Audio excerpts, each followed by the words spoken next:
For now, we will be showing you, or I will be showing you, some of the cards that I've been using for the tarot card reading. First is the Rider card.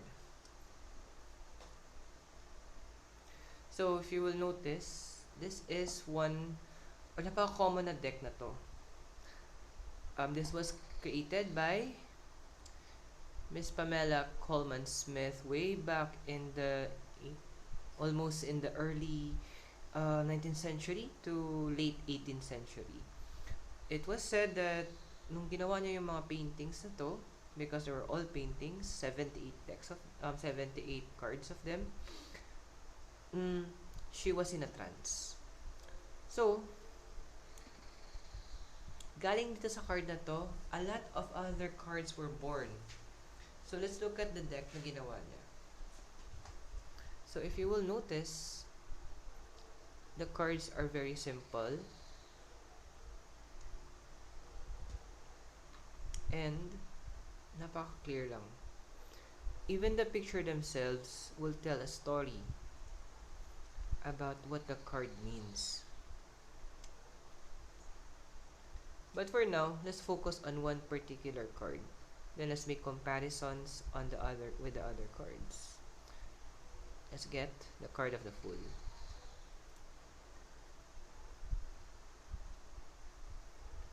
Okay, so this is the card of the Fool, which is the first card in the Major Arcana cycle.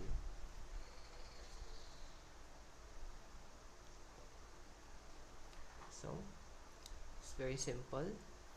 So, based on the drawing, you will notice there's a sun, a flower, cliff, a dog, and a man.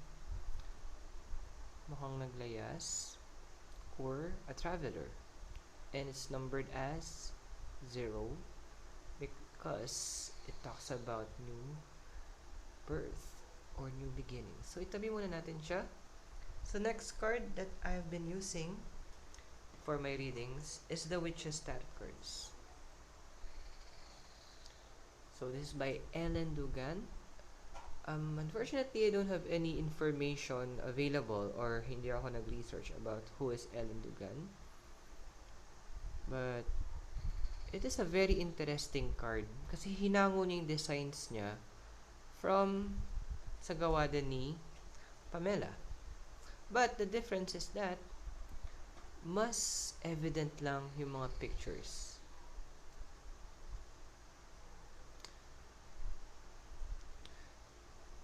So, there. We have the Seven of Cups, the card of Death, and so forth. But, for now, we're going to get one other card, which is the card of the Fool. So, if you will notice, the card of the Fool by Ellen Dugan, the Witch's Tarot, follows the same pattern na ginagamit din ni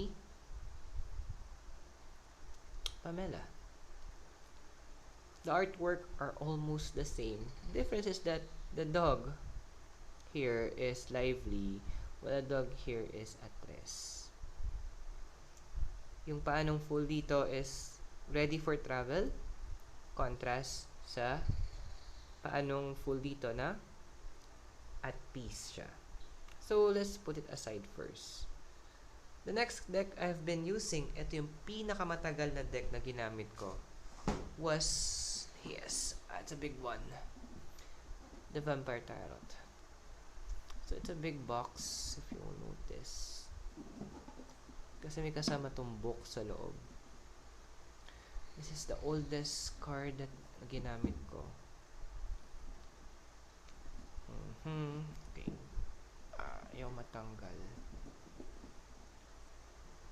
Okay. There we go. So, meron siyang sariling book sa loob at makita nyo naman yung gamit na gamit ko siya. Sobrang luma na niya. So, maganda yung reference niya kasi madami siyang binigay na knowledge and nag-devote siya ng research. But, more on the vampire legends. I like vampires a lot because sa lahat ng mga pwede maging monster ako, I prefer to be a vampire. Kasi wala pang vampire na mahirap. So, let's look at the deck na gawa ni Robert M. Place, the creator of this card. I think also siya yung writer. So, if you'll notice, since vampire-inspired siya, it's a little bit scary for most people. And the artwork is different. Kasi binase niya to sa mga legends and stories about vampires. So, for now, as promised and also as said a while ago, we're going to full look at one card, the Fool. So, if you will notice here, there, it's different because si Jonathan, I'm not sure who is Jonathan. So, if you will see that here, iba siya yung artwork na ginamit. Right? So, let's see. I think Jonathan could be a priest based well, I'm not sure.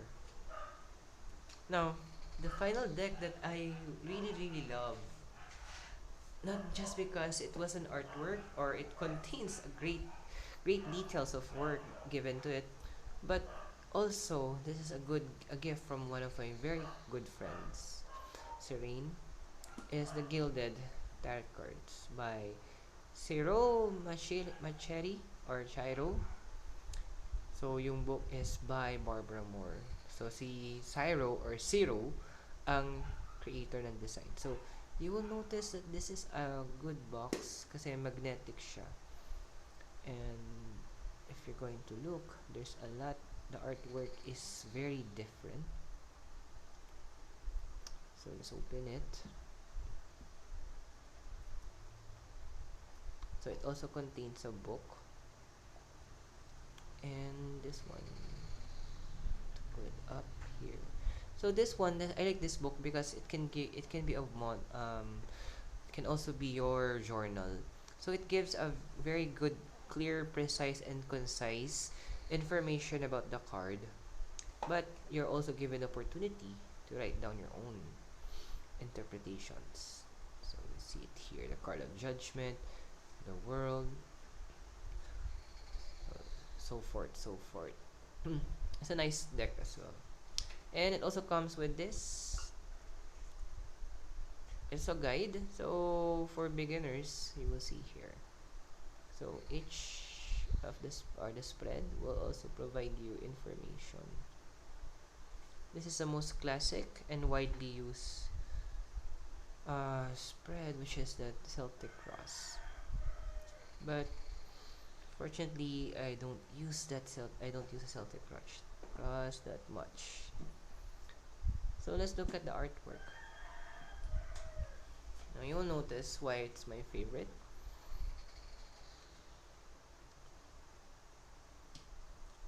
It's very clear. The designs are, for me, personally speaking, it's perfect. But for now, let's look at one card. The Fool.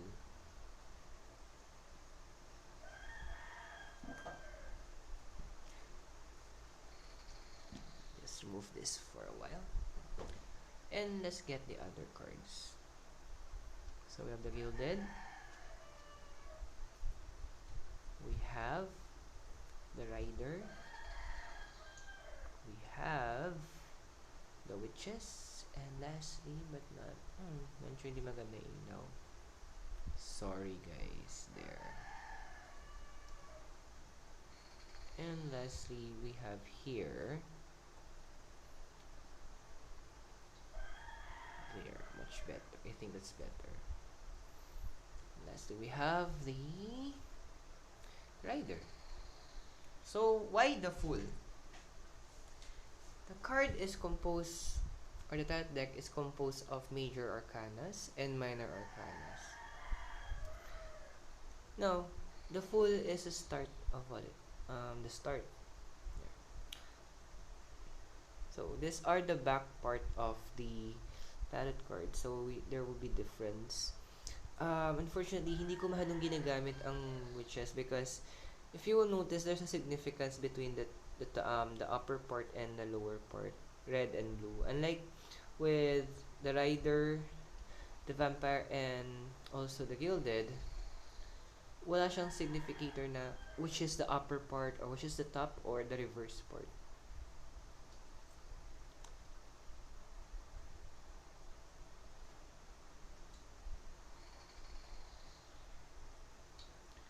So, if I will be doing a reading for you, most likely, eto nga gamitin ko. Now, in my upcoming videos, I will be showing you some ways to identify the major arcana. What is the story behind them? So, I hope you will subscribe to this channel, Tarot Page Philippines. You can also follow us on Instagram and also in Twitter.